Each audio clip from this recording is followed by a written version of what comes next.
Assalamualaikum warahmatullahi wabarakatuh. Selamat pagi anak-anak. Bagaimana kabar kalian?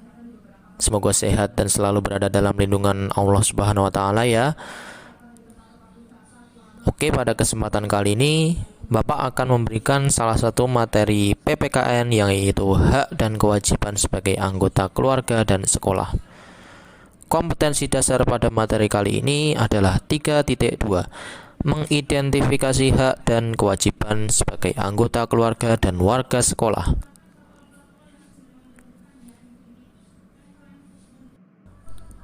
Indikator ketercapaian pembelajarannya yang pertama adalah menjelaskan pengertian hak dan kewajiban. Yang kedua, menunjukkan hak dan kewajiban sebagai anggota keluarga dan warga sekolah. Yang ketiga, menjelaskan hubungan antara hak dan kewajiban.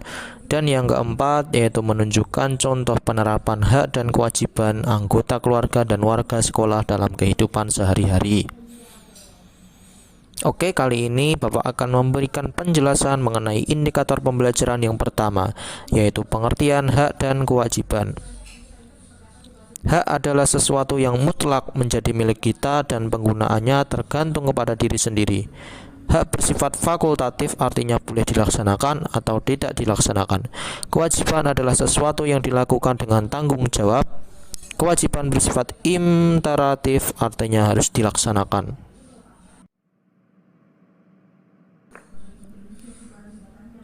Sampai di sini ada yang ingin ditanyakan anak-anak? Saya Pak, Iya, Danang, silahkan. Apa pertanyaannya? apakah kegiatan belajar termasuk merupakan kewajiban seorang anak di lingkungan sekolah Pak? Pertanyaan bagus, Danang. Ya, betul sekali, Danang. Bahwasanya kegiatan belajar seperti kamu ini merupakan salah satu kewajiban di lingkungan sekolah. Karena kegiatan belajar merupakan salah satu kegiatan yang memang wajib ya bagi semua orang, tidak memandang orang tersebut tua, muda. Karena kegiatan belajar kan bisa kita katakan juga sebagai kegiatan mencari ilmu ya. Dimana mencari ilmu itu tidak memandang usia seseorang, tidak memandang tua muda seseorang tersebut, tetapi mencari ilmu merupakan sesuatu hal yang wajib sampai akhir hayat manusia itu sendiri. Oh alah, begitu Pak. Terima kasih Pak atas penjelasannya. Iya, Nang. Oke anak-anak, kita akan lanjut ke pembahasan indikator pembelajaran yang kedua ya. Oke anak-anak, Bapak kali ini akan menjelaskan indikator ketercapaian pembelajaran yang kedua, yaitu hak dan kewajiban sebagai anggota keluarga dan warga sekolah. Ini akan Bapak jelaskan terlebih dahulu mengenai hak dan kewajiban seorang anak sebagai anggota keluarga. Jadi ini yang di lingkungan keluarga terlebih dahulu ya. Yang pertama, hak dan kewajiban seorang anak sebagai anggota keluarga yaitu membantu orang tua. Yang kedua, mendoakan orang tua. Yang ketiga, belajar di rumah. Yang keempat, anak berhak mendapat pendidikan. Dan yang kelima, yaitu anak berhak untuk disayangi.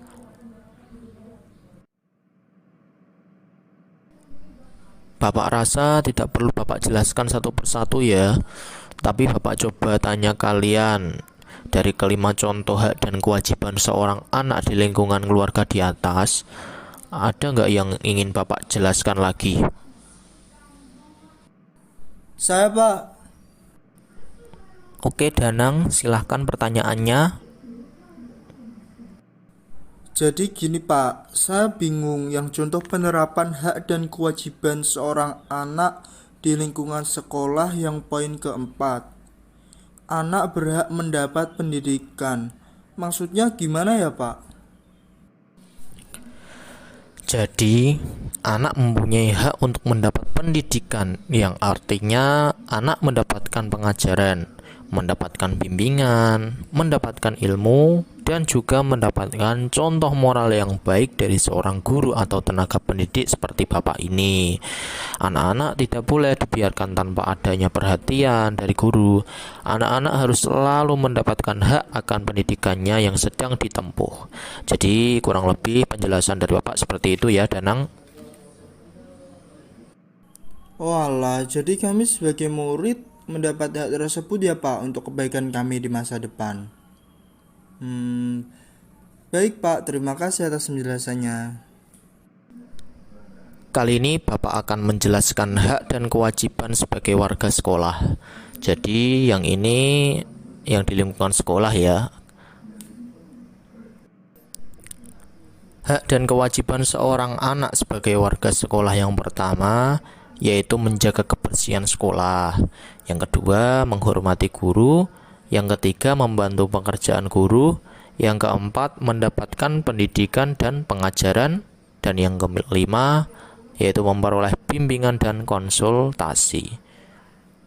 Oke, sampai sini ada yang ingin ditanyakan? Tidak ada? Kalau tidak ada, giliran Bapak yang akan tanya pada kalian. Apakah kalian ada yang pernah membantu pekerjaan guru? Kalau ada, membantu pekerjaan dalam menyelesaikan apa? Silahkan. Saya Pak. Iya, Danang. Waktu itu membantu guru dalam menyelesaikan apa? Silahkan diceritakan. Jadi gini Pak, waktu itu pas mau ada hari guru, Bu Ima waktu itu ada pekerjaan dalam menyelesaikan rekapan nilai teman-teman kelas. Namun, Bu Ima waktu itu juga ada undangan untuk menghadiri rapat para guru untuk membahas pelaksanaan lomba di hari guru, Pak. Nah, Bu Ima minta tolong Danang untuk menyelesaikan rekapannya Bu Ima. Dan Danang membantunya dengan senang hati. Wah, bagus Danang. Secara tidak langsung kamu telah menunjukkan penerapan kewajiban sebagai seorang murid ya. Bagus Danang. Iya Pak, terima kasih. Nah, untuk anak-anak yang lain itu bisa jadi contoh ya perbuatan dari Danang tadi yang menunjukkan bahwa seorang murid tidak selalu hanya menuntut haknya saja, tetapi juga menjalankan kewajibannya di lingkungan sekolah. Oke, kita lanjut ke pembahasan indikator pembelajaran yang ketiga ya anak-anak.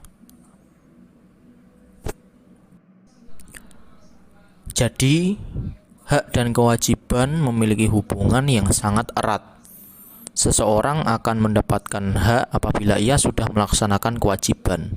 Beberapa filsuf utilitarianisme mengatakan bahwa antara hak dan kewajiban memiliki hubungan timbal balik yang disebut dengan teori korelasi. Jika kita menilai korelasi hak dan kewajiban dari sudut pandang, harus dikatakan pula bahwa korelasi hak dan kewajiban paling jelas dalam hak-hak khusus. Setiap kali seseorang mempunyai hak terhadap seseorang, maka orang itu mempunyai kewajiban terhadap hak seseorang tersebut. Di antara hak dan kewajiban memiliki peranan yang sama dan tentunya tidak dapat terpisahkan. Hak diterima dan diwujudkan oleh lingkungan tertentu dan diterapkan kultur masyarakatnya. Jika ada hak, kewajiban pun tetap berjalan. Gimana anak-anak? Sampai di sini kira-kira ada pertanyaan? Saya Pak. Iya, Danang, silahkan mau tanya apa? Bagaimana jika anak melaksanakan kewajiban tetapi tidak mendapatkan hak, Pak? Pertanyaan yang sangat bagus, Danang. Jadi untuk menjawab pertanyaan Danang ini, Bapak jawab kira-kira begini ya. Kita harus terlebih dahulu tahu kasus si anak ini tidak mendapat haknya setelah melaksanakan kewajibannya itu seperti apa. Misal Bapak ambil contoh seperti ini ya. Kasus guru yang menjanjikan sebuah nilai yang bagus untuk si anak. apabila si anak dapat menjawab semua pertanyaan yang guru sampaikan. Nah, si anak sudah menjawab semua pertanyaan yang diajukan oleh sang guru. Tetapi ternyata si anak tidak mendapatkan nilai bagus, padahal dia sudah menjawab pertanyaan dari sang guru tersebut. Nah, di mana letak salahnya?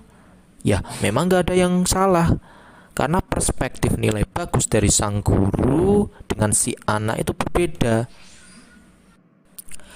Standar nilai bagus dari sang guru berbeda dengan yang diharapkan sang anak. Guru di sini lebih tahu jawaban si anak yang mana yang benar maupun yang salah. Jadi gambaran kasus dari pertanyaan Danang, Bapak gambarkan seperti itu ya. Jadi kita cari terlebih dahulu apa motif kasusnya.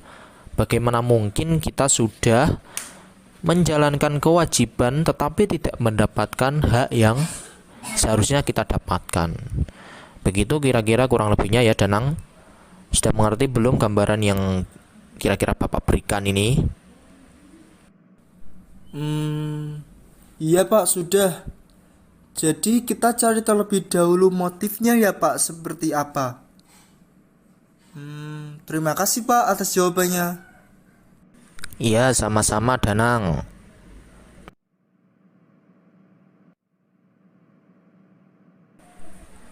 Oke, Bapak lanjut ya dengan pembahasan indikator ketercapaian pembelajaran yang terakhir, yaitu contoh hak dan kewajiban sebagai anggota keluarga dan warga sekolah dalam kehidupan sehari-hari.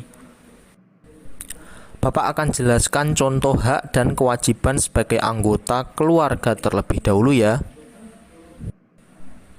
Contoh yang pertama yaitu mematikan keran air jika tidak dipakai. Yang kedua, tidak membuang-buang makanan. Yang ketiga, mematikan lampu jika tidak diperlukan. Dan yang keempat, yaitu menghabiskan minum yang sudah diambil.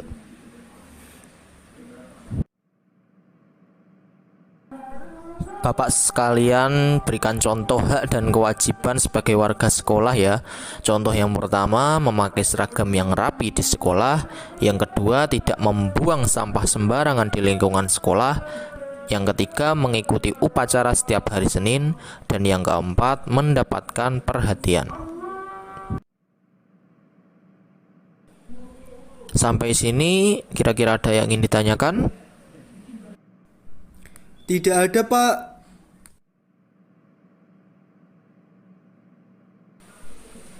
Oke, kalau begitu Bapak rasa cukup untuk pembelajaran pada hari ini. Semoga ada manfaat yang bisa kalian ambil dari kegiatan belajar pada hari ini ya. Tetap semangat belajar, jaga terus kesehatan kalian. Terima kasih. Wassalamualaikum warahmatullahi wabarakatuh. Waalaikumsalam warahmatullahi wabarakatuh.